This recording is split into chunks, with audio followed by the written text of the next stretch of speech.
Okay, good afternoon, everyone. I hope that I won't make you sleepy. Okay, my topic is listening and speaking practice, and so the name of my course is called Let's Talk in English. Okay, so first of all, I would like to introduce my team members. There are four of us. Okay, it's Racing and Sam and Shannon. Okay, and I will be presenting here today, and they will be presenting tomorrow and the day after tomorrow. Okay, and this is the outline of my presentation. The first is the rationale, my teaching method, and my results and my reflection. And for my students, I think there are some problems. Okay, when it comes to speaking and listening. And for my students, they are always shy to speak, and they are fearful to speak, and they lack of confidence. And sometimes, of course, they will mispronounce some words. So that's why they are not willing to speak up. Okay, just like the dead clam, they never open their mouth. Okay, and for listening, I think they lack of the skills in understanding linking words, and they lack of the opportunity of exposing themselves to authentic materials. So in the last semester, I tried to expose them as much authentic material as possible. Okay. And so I try to raise my students' phonemic awareness and try to improve their pronunciation, and I try to enhance their confidence in speaking. So in listening, I try to help them to improve their listening comprehension skills, and I try to help them raise their interest by listening to authentic materials. So first one is my student analysis and my intervention steps and my diagnosis and evaluation. And for my students, I teach initially senior high, and as a matter of fact, I'm a junior high teacher. Okay, I'm a junior high English teacher, but I teach in the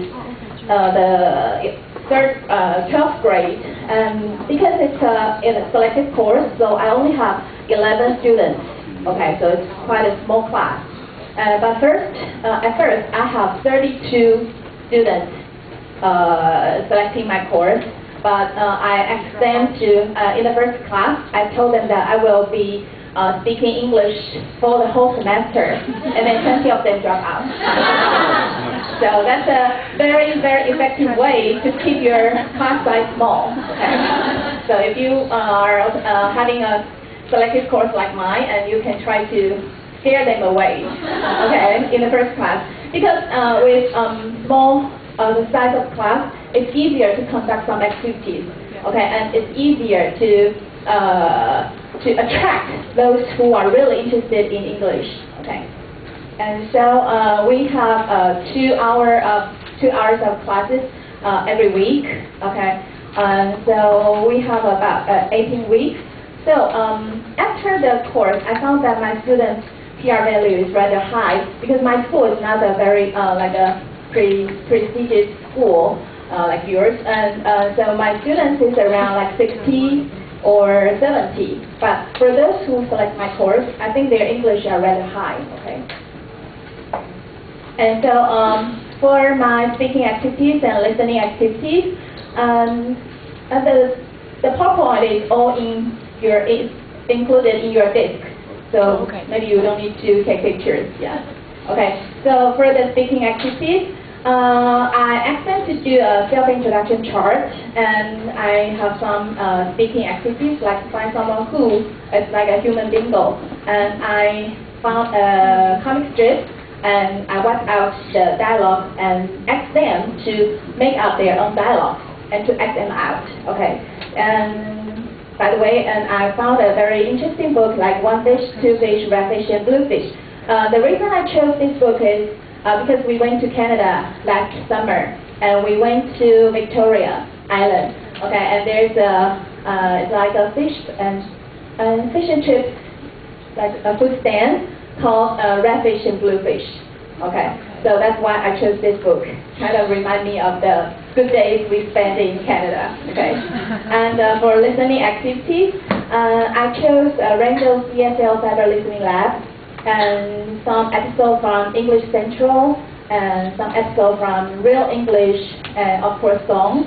There's a very good website called Lyrics Training, and your students can listen to the song, and you can type the lyrics while you're listening, and you can choose. There are three levels of the. You can choose 3 levels, like easy, intermediate, and difficult. Okay, if I have time, I'll come back here and show you the links. Okay, and I chose a very good movie. Why the movie is good? Because you can find it here in Taiwan. You can only find it on YouTube, and there's no Chinese subtitles. Okay, so this one is really good. It's called Mom at 16. Because I try to incorporate some, like life education and sexual education into my class. Okay, because I found that many students are trying to, have some adult relationship with their boyfriend or girlfriend. Okay, because I'm also the director of student affairs office in my school, so that's why I chose this one, okay, for my students, to educate them through with movies, okay. And sometimes I will show some episodes from Gossip Girl for them to watch. Not all of them because it's quite long, okay. I will choose some episodes for them to enjoy it, okay. And so this is the picture from my students doing their activity. See, quite a small class, right? Okay, only. Okay, 4 of them here and maybe other 4 over there on the outside. Okay, so that's what that's the picture that they are practicing. Find someone who and practicing making up the dialogues of the comic strip I provide. And I also ask them to keep a listening diary. Okay, I choose this one as the Randall's ESL Cyber Listening Lab. I asked them to listen to at least 5 or 3 to 5 listening tests every week, not every day. Okay, because they have a lot of other homework to do. Yeah, so this is one of the diaries of my students. Okay, and you can see he got 40 in the beginning, and he redo it, and he got 80, and in the third time he got 100. Okay, so I asked them to keep record of their listening diary, and so this is the final test, and I will draw lots. Okay, because there are a lot of like 100. It's over 100 listening comprehension tests on the website. Okay, and I made the locks in the temple. Okay, I have a lot locks in the temple, and so they can draw. They have to draw it. Everyone has to draw it. Okay, then I will choose the one they draw to give them as the listening test for the final exam. Okay, so they don't know what they will be listening to. Okay, it's quite a challenge. So if they want to get a perfect score, they can just listen to it at home. Okay, they can practice every one of them. But I don't think they did it because it's impossible. It's over 100 episodes of them. So I don't think they did it. But see how he can get quite. Okay, there's only one wrong answer to it. Yeah, so he really made some progress. Okay, well, during the whole semester. And this is the other one, like 40 and 100, 80, 180 and 100. The 2 students, not only the 2 students did the assignments. Okay, almost all of them. Okay, because one of them are frequently absent from class. Okay, and you will see later. Okay, so he only got like 3 answers wrong. I think he also made a lot of progress. Especially, he made a lot of progress in speaking. Okay, he listens to Dr. Su's story every day, and he read along with it, so he made a lot of progress in pronunciation. Okay, see, this is the one who is frequently absent from my class. So actually, I only have 10 students, okay, in the class. So there's no way for them not to speak English, okay. And so this is their pretest, the average score of their listening diary. And this one is the post-test, the final exam of the listening comprehension. So I think that they really, they did some progress, okay, in their listening comprehension, okay. So you can see that student 6, this one, she's really good at it because she was an exchange student in Ohio State for a year. Okay, so that's why her listening comprehension is good. Her speaking is also fluent. So she's one of the odds. Okay. And for the 11th student, she really scored high in the final exam. Okay, she's good in English, but she always got up late. Okay, and she thinks that this is an elective course, a selective course. So she sometimes just slid it away. She came to school at 10 o'clock every Thursday, almost every Thursday. So I only gave her like 49 or 59 for the average. Okay, but she scored high in the final, so she didn't flunk the class. Okay. I should have just gave her, like 0 or 10. Okay. And she will be flunked. But I'm too kind. Yeah. Okay.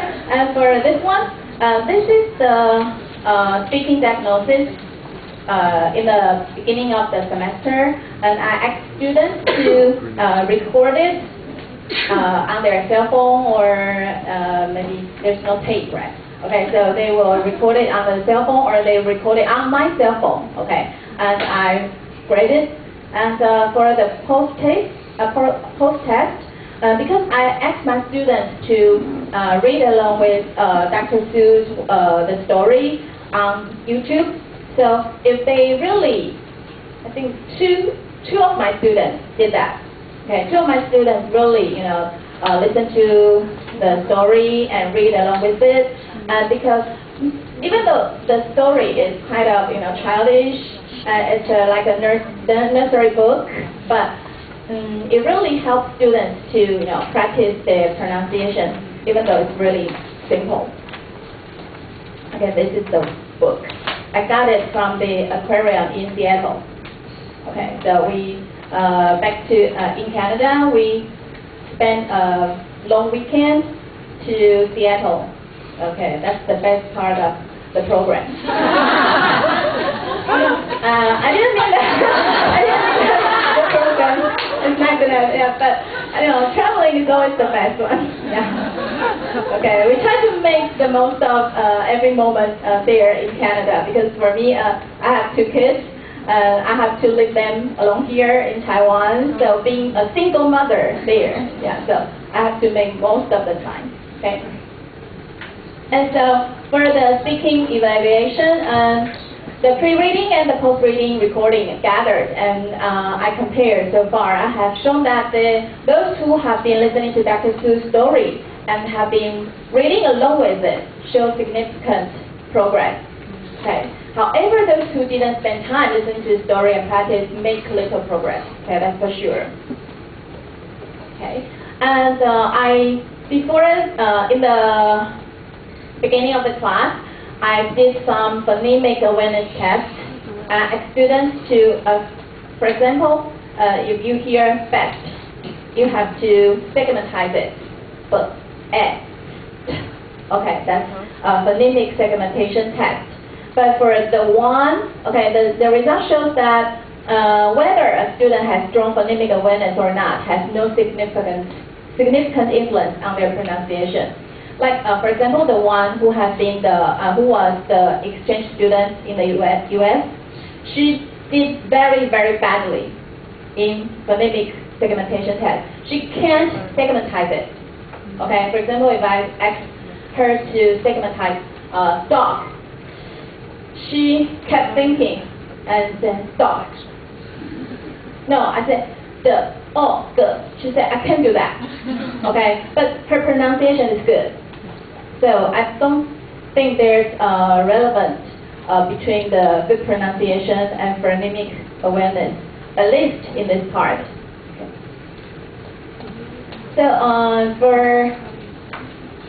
during the past semester, I think that if my students have lower fear threshold, means that if they are not afraid to speak, okay, if they are not afraid to listen to authentic material, they can make visible and significant progress. Okay, so in my lesson, I saw some visible progress in listening comprehension. And for those students, because all of them who stay in that class have, higher motivation. Okay, so this semester I have a selective course called Learning English with Movies. So almost all the students stay, because they want to watch the movie. Okay, but I tell them that it's not only about watching movies, because I chose some movies that have some educational meanings in it. For example, I chose Front of the Class as my first movie. I'm wondering if you have heard of it. 叫我第一名. Sorry, pardon the Chinese. It's about it's a movie based on the true story. Okay, describing who has Tourette syndrome. Okay, because our school has recruited the first special education class for the 10th grade. Okay, so I would like my students to know more about those students. Okay, so the second movie I chose will be the story about a kid with autism. Okay, so I try to incorporate some special education purpose into my class. Okay, and for phonemic awareness, I don't see significant influence on their pronunciation. Okay, and I think good pronunciation can be made by practicing and by exposing my students to authentic materials. Okay, so this is the questionnaire conducted by my school. So I think most of them are very satisfied with my class, other than this one. Okay, can you see that? They don't think the environment is good enough. Okay, because the class is set up in a lab. A lab is not a very good place for discussion. Okay, so it's really a bad place for listening and speaking classes. So this year, our school is conducting a really good lab for English speaking and listening classes. There will be like a round table and with a computer in the middle. Yeah, so it's really good for my students to have the chance to discuss with each other and to practice. Okay, so do I still have time? Okay, so thank you for listening. So there's no time for me to go back to the link, but you can just go back and use the DVD, use the CD, and link to it. Okay, thank you.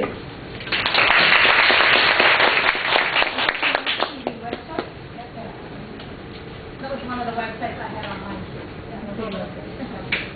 Okay, thanks, Vivian. We're going to give one more speaker before our tea break. Joanne.